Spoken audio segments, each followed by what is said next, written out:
और अब खबरें विस्तार से। रामबन और बानिहाल के पुरखतर सेक्टर में 4 लेन शाहराह प्रोजेक्ट के कई अहम संगमील रवां साल तय किए जाने की उम्मीद है। जम्मू श्रीनगर कौमी शाहराह के इस प्रोजेक्ट का काम तेजी से जारी है। कई अहम पुलों और टनल प्रोजेक्ट की तरह इस सड़क पर वाक़ बानिहाल बाईपास का काम भी तेज रफ्तार से जारी है। रामबन के डिप्टी कमिश्नर मुसरतुल इस्लाम ने एक ट्वीट करके बानिहाल बाईपास को इस साल के आखिर तक मुकम्मल करने की उम्मीद जाहिर की है। बानिहाल बाईपास के मुकम्मल होने के बाद कस्बा बानिहाल में शाहराह पर लगने वाले तवील ट्रैफिक जाम से हजारों मुसाफिरों को राहत मिल जाएगी। National highway authority of India तकरीबन 225 करोड़ रुपए की लागत से बानिहाल बाईपास तामीर करवा रही है।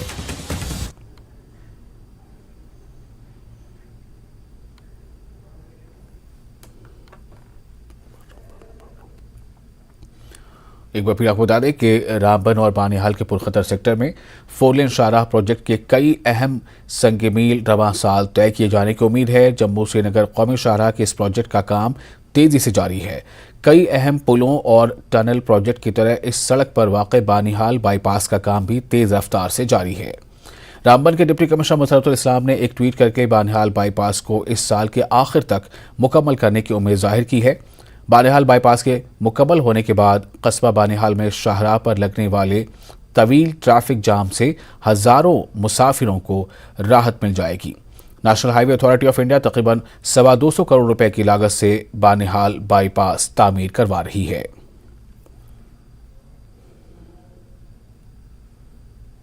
जब हमने डीसी साहब का ट्वीट देखा वो डिस्ट्रिक्ट डेवलपमेंट कमिश्नर रामबन मुसरतुल इस्लाम साहब का, तो हमारी खुशी की इंतहा नहीं रही, क्योंकि ये इस वक्त जो है लाइफ लाइन है नेशनल हाईवे। लेकिन जो ओल्ड नेशनल हाईवे है मार्केट में बहुत ज़्यादा उसमें जैमिंग होती है, और जिसकी वजह से कोई भी मुसाफिर, कोई भी टूरिस्ट, कोई भी मुलाजिम, कोई भी स्टूडेंट अपने मुकाम पर वक्त पे नहीं पहुंचता है। तो हमें उम्मीद है कि डीसी साहब के ट्वीट को अमली जामा पहनाया जाएंगे। बिल्कुल श्रीनगर से यहाँ तक रोड 4 वे चल रहा है, लेकिन बीच में ये जो एक 2 किलोमीटर का डिस्टेंस है, इस पे ये कोर्ट में केस चल रहा था। कंपनी भी ब्लैक लिस्ट हो गई, लेकिन कोई किसी के ब्लैक लिस्ट होने से तो हमारे जो मुसीबत है उसका अदालत तो नहीं ना हुआ। उम्मीद है कि इंशाल्लाह ये पाए तकमील तक अपने मुकर्रर वक्त में पाए तकमील तक इस प्रोजेक्ट को पहुंचाएंगे। उसमें टोटल फाउंडेशन है हमारे इस अंडर प्रोजेक्ट के अंदर 51, तो उसमें हमने ऑलरेडी 37 का कंप्लीट हो चुका है, 5 का काम चल रहा है।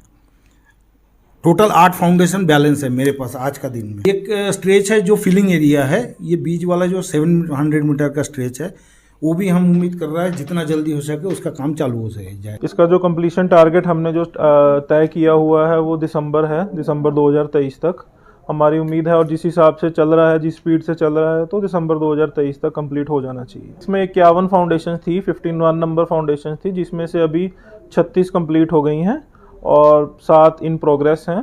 तो उस हिसाब से ये टाइमली कंप्लीट हो जाएगा। अभी थोड़ा सा काम बर्फबारी की वजह से रुका था, तो अभी दोबारा से रिज्यूम हो चुका है, तो अभी टाइमली कंप्लीशन हम उम्मीद कर रहे हैं। कस्बा बानिहाल में ट्रैफिक जामिंग की वजह से मुश्किलात से दो चार होते हैं। ताजिर बरादरी, स्टूडेंट्स, एम्प्लॉयज़, बीमार, टूरिस्ट, यात्री जो कश्मीर का रुख करने वाले मुसाफिर, हज़ारों की तादाद में रोज़ाना लोगों को ट्रैफिक जामिंग की वजह से मुश्किलात का सामना करना पड़ता है। और अब उम्मीद है कि इस जो प्रोजेक्ट है इस पर खुसूसी नज़र है डिप्टी कमिश्नर रामबन की, और वो इसे जल्द अज जल्द मुकम्मल कराने के मुतमनी हैं। तो इस सिलसिले में उम्मीद है लोगों को, आम लोगों में उम्मीद जगी है कि इस साल के आखिर तक ये प्रोजेक्ट मुकम्मल किया जाएगा, ताकि लोगों को ट्रैफिक जाम के रोज़ के जो जमेले होते हैं उनसे राहत मिले। मैं मोहम्मद तस्कीन, न्यूज़ 18 के लिए बानिहाल से। पाकिस्तान की पंजाब यूनिवर्सिटी के लॉ कॉलेज में अक़लियती तलबा को होली मनाने से रोका गया। तलबा तंजीम IJT पर अक़लियती तलबा को होली मनाने से रोकने और इन्हें ज़दोकोब करने का इल्ज़ाम है, जिसके नतीजे में 15 अक़लियती तलबा ज़ख्मी हो गए हैं। मुतासरा तलबा का इल्ज़ाम है कि जब उन्होंने इसके खिलाफ वाइस चांसलर के दफ्तर के बाहर मुजाहरा किया और IJT के खिलाफ एहतजाज दर्ज कराने की कोशिश की, तो गार्ड ने इनके साथ मारपीट की। मुतासरा तलबा का यह भी इल्ज़ाम है कि उन्होंने पुलिस से पूरे मामले की शिकायत की, लेकिन अभी तक FIR दर्ज नहीं की गई है। उधर IJT ने इन इल्ज़ामात की तरदीद की है। IJT पंजाब यूनिवर्सिटी के तर्जुमान का कहना है कि इस मामले में उनका कोई भी तालिब इल्म मुलव्विस नहीं है।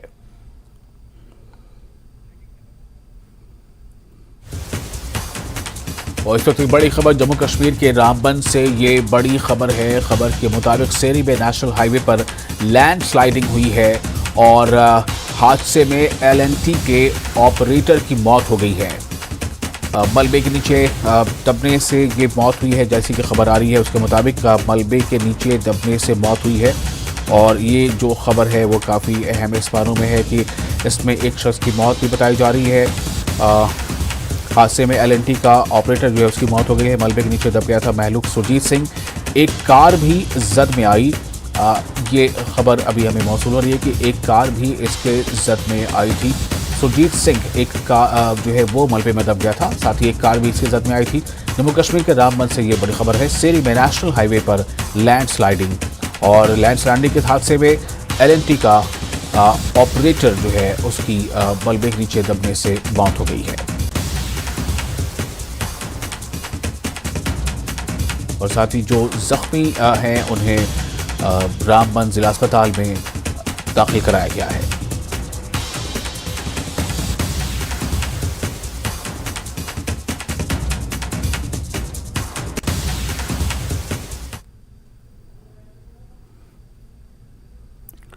और अगली खबर आपको बता दें कि इस वक्त जो खबर है उसके मुताबिक POK में पाकिस्तान तहरीक इंसाफ की क़यादत वाली हुकूमत ने तुगलकी फरमान जारी कर दिया है, जिसके रूह से मखलूत तालीमी निज़ाम वाले इदारों में लड़कियों और फैमिली टीचर्स के यानी फ़ीमेल टीचर जो भी होंगी, लड़कियों और साथ साथ फीमेल टीचर्स, इनके लिए हिजाब पहनना लाजमी होगा। इस सिलसिले में नोटिफिकेशन भी जारी कर दिया गया है। इस हुक्म की खिलाफ वर्जी करने वालों के खिलाफ कार्रवाई भी की जाएगी। POK हुकूमत के इस फैसले की रोशन ख्याल तबके ने, जो यानी प्रोग्रेसिव सोच के जो लोग हैं, ऐसा तबका या ऐसी जो कम्युनिटी है, उन्होंने इस फैसले की नुक्ताचीनी की है।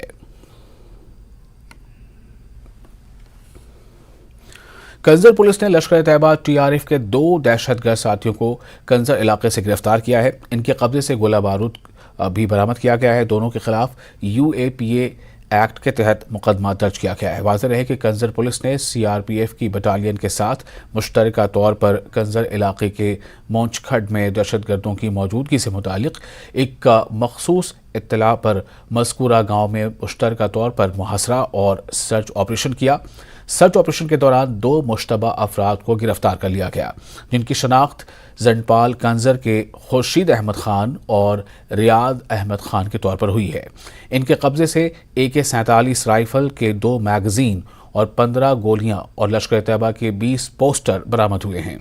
दोनों मुश्तबा अफराद से पूछताछ के दौरान इंकशाफ हुआ है कि वो दहशतगर्द को इनकी मावनत करने की हैसियत से काम कर रहे थे, जिसमें ममनुआ दहशतगर्द तंजीम लश्कर तैयबा TRF के साथ इनकी वाबस्तगी पाई गई। पुलिस प्रेस रिलीज के मुताबिक ये इन दोनों ने कंजर और मुल्का इलाकों में दहशतगर्दी की सरगर्मियां अंजाम देने के इरादे से ये गैर कानूनी गोला बारूद हासिल किया।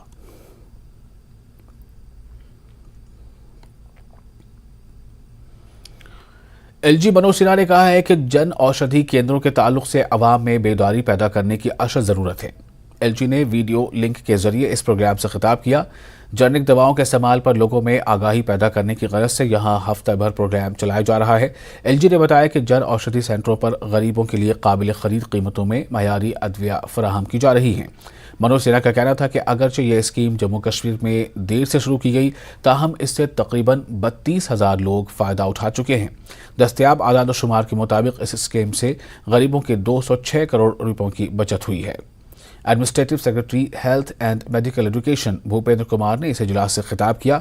इन्होंने कहा कि जन औषधि केंद्रों से होने वाली आमदनी में कई गुना इजाफा हुआ है और लोग इन दुकानों से जेनेरिक अद्वियात खरीदने को तरजीह दे रहे हैं।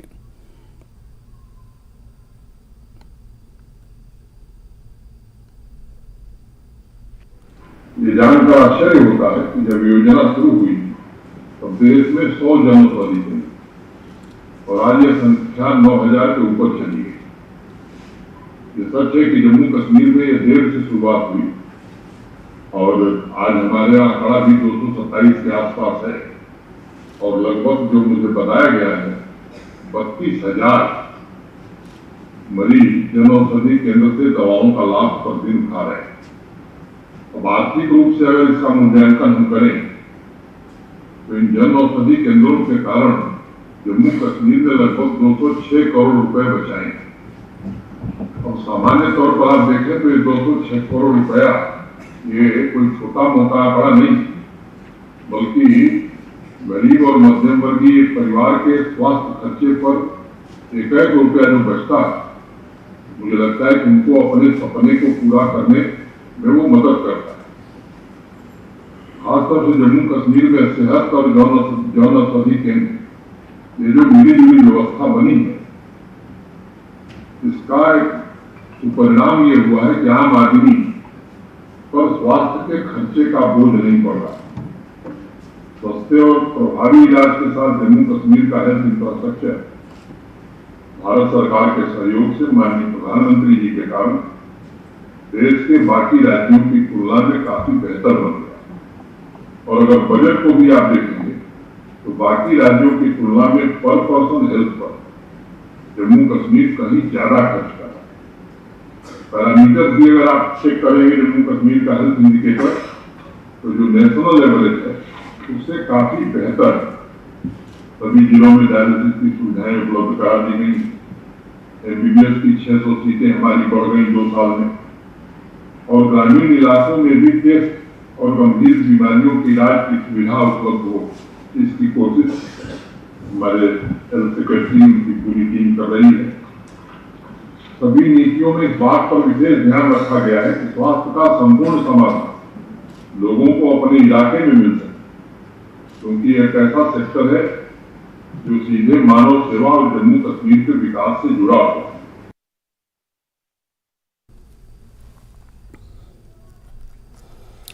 और आपको बता दें, department of health and family welfare and national health mission Ladakh ने हफ्ता भर जारी रहने वाले जन औषधि दिवस पर की इख्तितामी तकरीब का एहतमाम किया। इख्तितामी तकरीब DC कॉन्फ्रेंस हॉल लेह में मनाई गई। इस मौके पर रुकन पार्लियामेंट लद्दाख जिमियांग सेरिंग नामग्याल बतौर मेहमान मौजूद थे। न्यूज़ 18 लद्दाख से बात करते हुए CMO लेह डॉक्टर नोरज़ेन आंगमो ने लोगों से दरख्वास्त की कि वो SNM अस्पताल लेह के जन औषधि सेंटर से अद्वियात हासिल करें। हमारा थीम था जन औषधि दवाई सस्ती भी अच्छी भी। तो इस दिवस के ज़रिए हम लोगों को ये मैसेज पहुंचाना चाहते हैं कि जन औषधि एक ऐसी दवाई है जो सस्ती है, जिसकी क्वालिटी अच्छी है और ये लोगों के लिए अफोर्डेबल है। लोग इसे ख़रीदना चाहे तो SNM हॉस्पिटल में हमारे के अंदर हमारा जन औषधि केंद्र है और यहाँ पर कोई भी जो पेशेंट है इस दवाई को यहाँ से खरीद सकता है। हमारी ये कोशिश है कि इस तरह का केंद्र आगे भी हम नुब्रा में, खलसे में, न्योमा में और टंगसे में भी इसे खोलें। आज के डेट में पूरे भारत देश में सभी डिस्ट्रिक्ट्स में लगभग 9000 जन औषधि केंद्र जेनेरिक मेडिसिन सेंटर जो है खोल के हमारे लेह और कारगिल दोनों में भी ये मेडिसिनल सेंटर खुले हैं और जिसका लगभग सभी दवाई का 50% रेट कम है, कुछ का तो लगभग 80-90% जो है रेट कम है। रेट कम है इसका मतलब ये नहीं कि क्वालिटी में कंप्रोमाइज़ किया, क्वालिटी में कोई कंप्रोमाइज़ नहीं किया और उसको जो ऑथेंटिक लेबोरेटरी से अप्रूव्ड है, ब्रांडिंग में उसके पैकेजिंग हो, कवरेज हो, उसका जो मीडिया में पब्लिसिटी करना हो, उस पर खर्चा ना करके लोगों के हित के लिए ये जेनेरिक मेडिसिन का जो है प्रमोट माननीय प्रधानमंत्री जी ने किया। पुलवामा डिस्ट्रिक्ट अस्पताल में ENT डॉक्टरों ने एक मेजर सर्जरी अंजाम दी है। बहरेपन पर काबू पाने के कौमी प्रोग्राम के तहत कान का ऑपरेशन पुलवामा अस्पताल में माहिर डॉक्टर ने अंजाम दिया।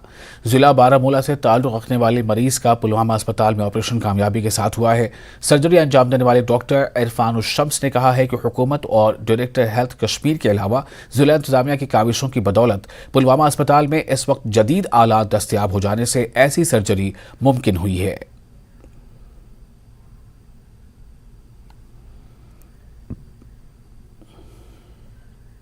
स्टैंडिंग कान में पस हो रहा था, तो वो जो इन्फेक्शन था वो कान की हड्डी में पहुंच गया था और इस इन्फेक्शन का खतरा दिमाग तक जाने का खतरा होता है और उसकी वजह से पेशेंट की जान भी जा सकती है और एक साइड पैरालाइज भी हो सकता है। तो हमने इस पेशेंट को इमरजेंसी तरीके में ही ऑपरेट कर लिया।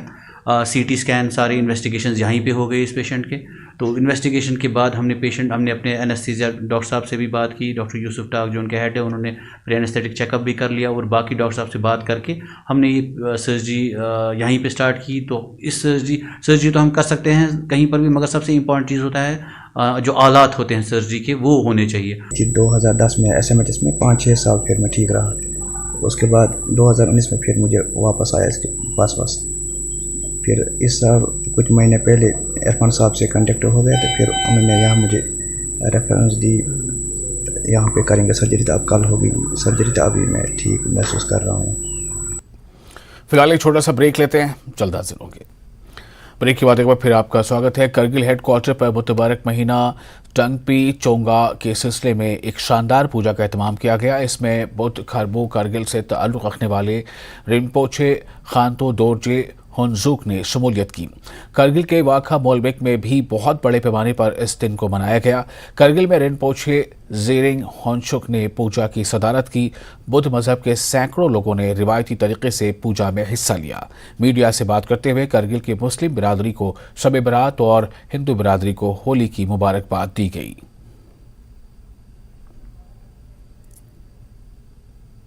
इस मुबारक मौके में पहले तो हमारा ये दावा तांको का आज आखिरी दिन है, तो इसलिए सब लद्दाख के लोगों को सबको मुबारक हो। आज हमारा पूजा ख़त्म हो गया अच्छे इक़दाम से, तो आज सबको मुबारक कहता हूँ। दूसरी बात, हमारे मुसलमान भाइयों का भी आज बड़ा दिन है, शब बारात। तो हमारे मुसलमान भाइयों को भी हम दिल के गहराइयों से, तो यहाँ पे इस मौके पे, इस जगह पे, इस करगिल के इस जगह पे दो लोग अगर इकट्ठे हमारा एक दिन आता है तो हमें कितना अच्छा लगता है। तो तीसरी बात जो है, कल होली भी है, तो इतना तीन ये हमारे सेलिब्रेट हो रहा है कि तीन लोगों का। तो हम सब भाइयों को अपने दिल की गहराइयों से, अपने बुद्धिस्ट भाइयों की सब की तरफ से, हमारे लद्दाख के माइनॉरिटी भाइयों की तरफ से मैं सबको मुबारकबाद पेश करना चाहता हूँ। और सबसे अच्छी बात है, हमारे करगिल में इस तरह के तीन इवेंट्स इकट्ठे आ रहे हैं, तो हम सबको मुबारक कहना चाहता हूँ। करगिल एडमिनिस्ट्रेशन को थैंक यू कहना चाहूँगा, DC साहब, CC साहब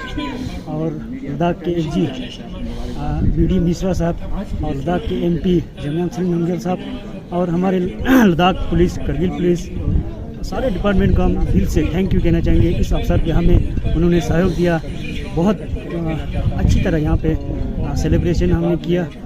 मैं स्पेशली थैंक्स कहना चाहूँगा आज की यहाँ पे जो अतिथि है, जो हमारा पवन पूज्य दोरजे फुनसुक जी खम्पो, जो बुद्ध खरबू से बिलोंग करते हैं, उनके साथ आए हुए मॉन्क्स, नन्स, रिस्पेक्टिव विलेजेस से आए हुए कारगिल भी जितने भी लद्दाख के बुद्धिस्ट कम्युनिटी के वर्कर्स है, गवर्नमेंट एम्प्लॉयज़ है, सब ने अच्छा कोऑपरेट किया।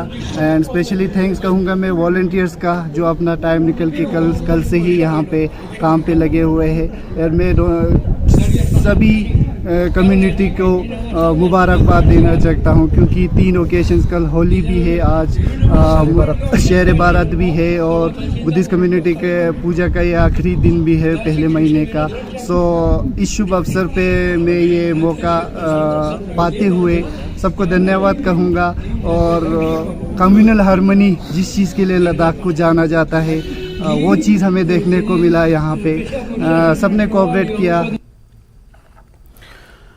2-डे माथो नागरंग फेस्टिवल माथो मोनास्टरी में मजहबी जोशो खरोश के साथ शुरू हो रहा है। माथो नागरंग तिब्बतन कैलेंडर के पहले महीने की 15 तारीख को मनाया जाता है। 2 रोज़ा त्यौहार के दौरान मोंक्स नकाबपोश रक्स करते हैं, जबकि रंगीन लिबास और मास्क पहनकर देवताओं और देवियों की शक्लें दिखाते हैं। मेले की मरकजी तवज्जो 2 ओरेकल्स हैं जो पेशनगोई करते हैं और लोग इनकी पेशनगोइयों पर भरोसा करते हैं। इस मौके पर लद्दाख के लेफ्टिनेंट गवर्नर मेहमान खुसूसी थी।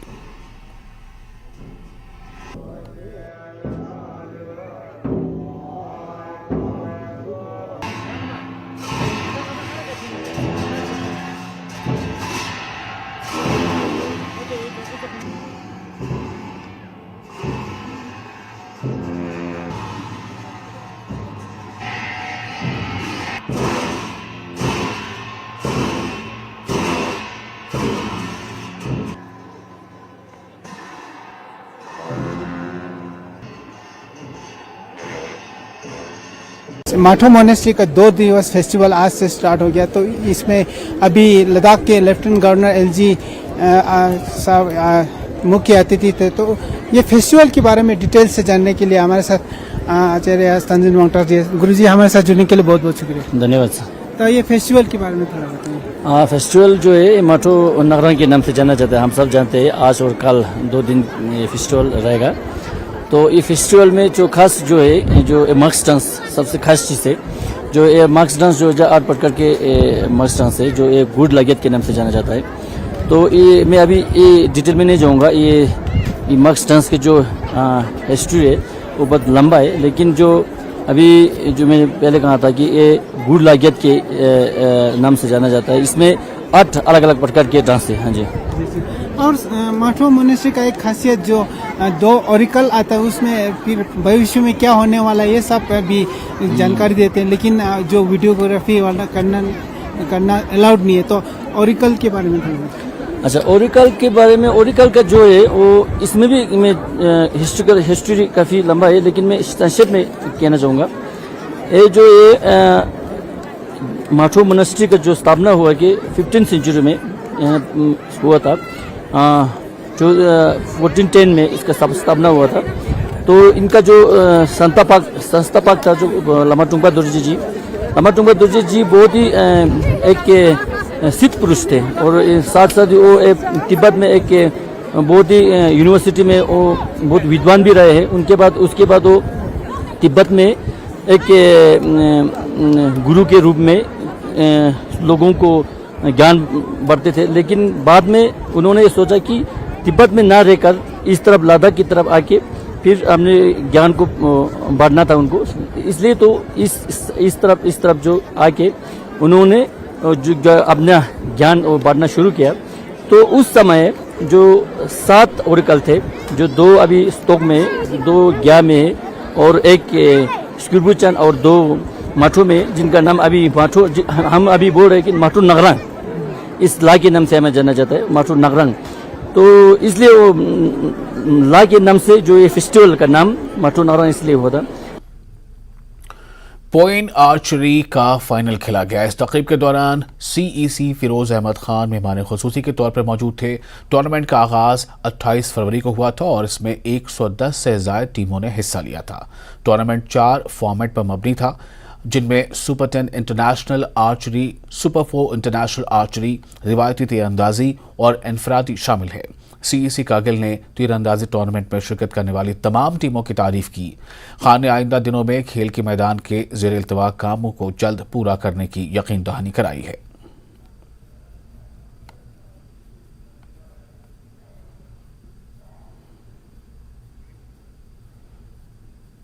सीईसी फिरोज खान ने जीरो बॉर्डर पर वाक़ गांव काकसार में पायदार तरक्की पर मुनक़िदा सेमिनार में शिरकत की।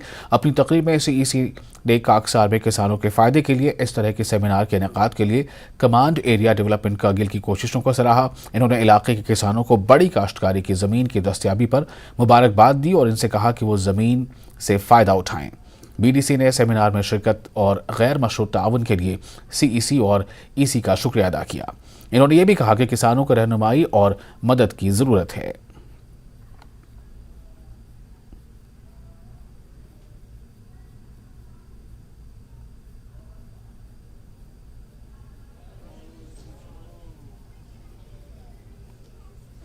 सिंध को लद्दाख की तहजीब, सकाफत और रिवायती खेलों को उजागर करने की गरज से स्नो स्पोर्ट्स क्लब सिंध की जानिब से सिंध सब डिवीज़न में एक तीरंदाजी मुकाबले का एहतमाम किया गया। इस मौके पर हाजी जाकिर हुसैन, आखुन सादिक मेहमान खुसूसी थे और कसीर तादाद में लोग मौजूद थे।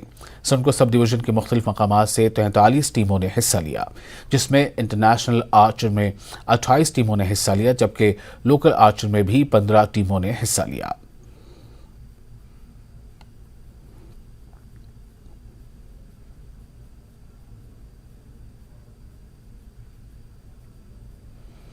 मागाम से नाराबल तक साइकिल रेस का एहतमाम किया गया। मागाम के एसडीपीओ आफ्ताब अहमद ने हरी झंडी दिखाकर रेस का आगाज किया। इस रेस में नेशनल साइकिलिस्ट ने हिस्सा लिया।